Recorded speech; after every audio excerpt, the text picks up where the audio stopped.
coming to Spurs. But if we don't get Mbumo,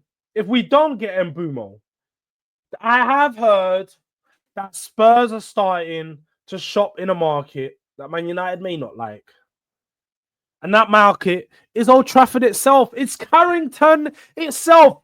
Spurs may be shopping in the market of Carrington. And the first player that I've seen quite a few links with, I saw the links in January and I tried to brush them in it. In January, I was like, nah, I'm not trying to hear it. But now I'm starting to hear it. And I'm like,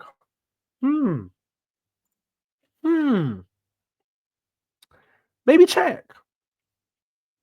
Maybe check this one. That's what I can't lie. When I'm hearing this one now, I'm like, maybe check. Maybe check this one. I'm feeling it a little. Tottenham Hotspur interested in signing Manchester United attacker Marcus Rashford during the summer transfer window. According to a report from Court of Saeed, they've entered the race for 27-year-old England international will face stiff competition from the likes of Aston Villa and Newcastle. The report claims Rashford is out of favour at Man United and they're prepared to sell him this summer. That's something that we've all been aware of. Marcus Rashford's career at Manchester United has been done. It's been done for a while. He's needed somewhere fresh to start his, just get a fresh start, feel like himself again, new environment. And he's had that for the last 4 or 5 months at Aston Villa. Now, for me, I actually think Rashford had a decent spell at Aston Villa. I don't think that he blew up. He didn't necessarily blow up the league with it, but he looked good. He looked a lot better in that system. He seemed like he was a bit more free, had a bit more freedom when he was playing. And he just looked like the older Marcus Rashford that we know. Now, GA side of things, he wasn't lighting up no trees and doing anything mad. He got 2 goals and 2 assists in 10 Premier League appearances, then 2 assists in the Champions League game in 4 matches. I think it's fair to say his performance was better than the stats show.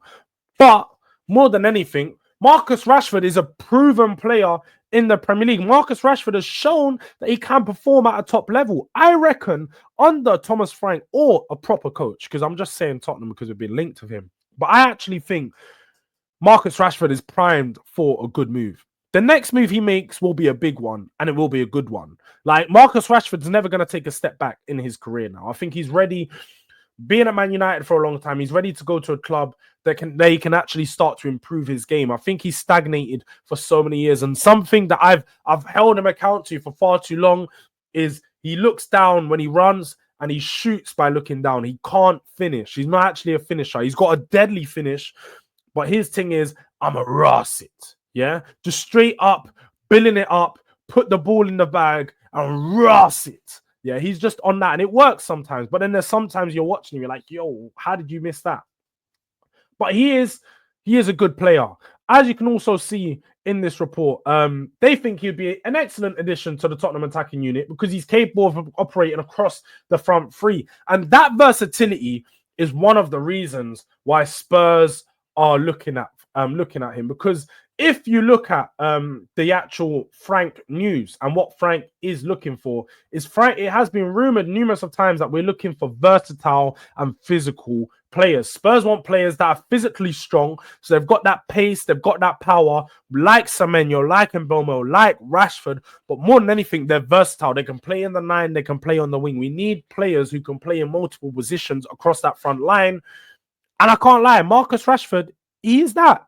He is that. Now, I'm seeing people say, what's the price? I'm seeing them say 60 or 70 millions, my guy.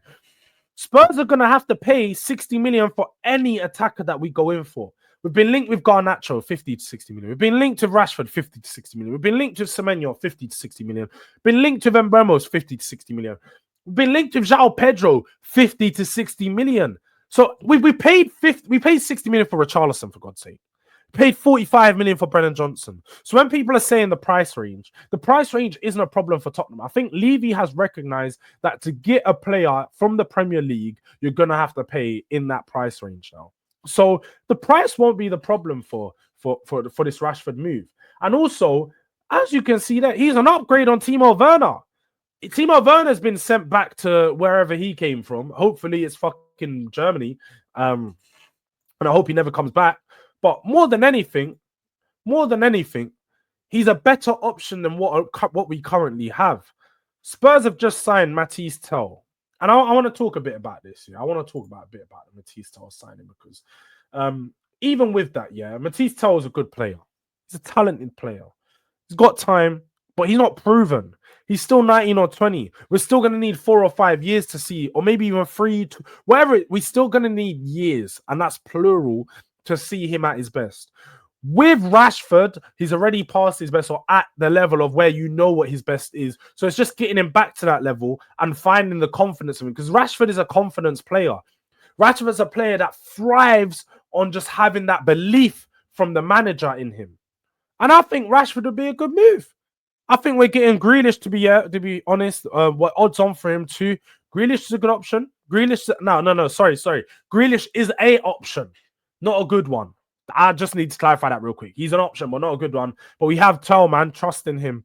I don't trust in youngsters right now, man. Like, I think we have some good youngsters, but we're playing Champions League next season, Sean. So we need to start to aim for Champions League level players that performed at Champions League. Tell, Moore, Odebert are good players, all very high ceilings, but I need to see it straight away. I'm not willing to wait so they can get their little drips and drabs of minutes playing some of the smaller competitions, but we cannot, and I mean we cannot, use these players in big games and expect them to perform. It just doesn't make no sense.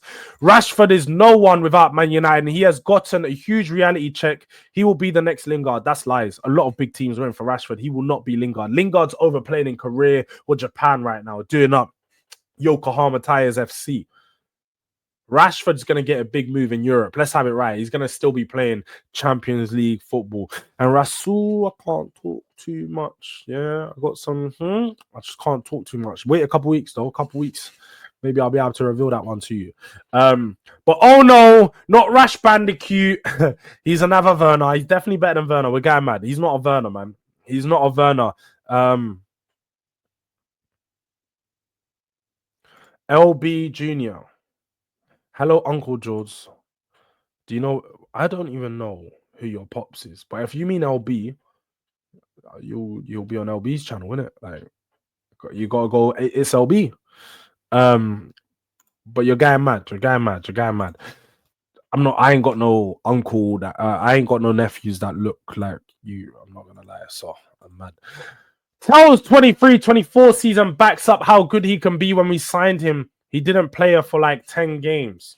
He's a good player. He is a good player, man. I think when you look at it, Tell has an upside, innit? Tell does have an upside. And look, well, let's go into that. Let me get the actual report of him signing.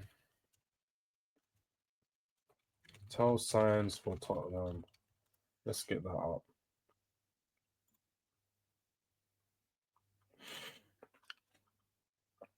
Let's get that up. We'll open it up. Don't worry, guys. I'll do it. Go on then.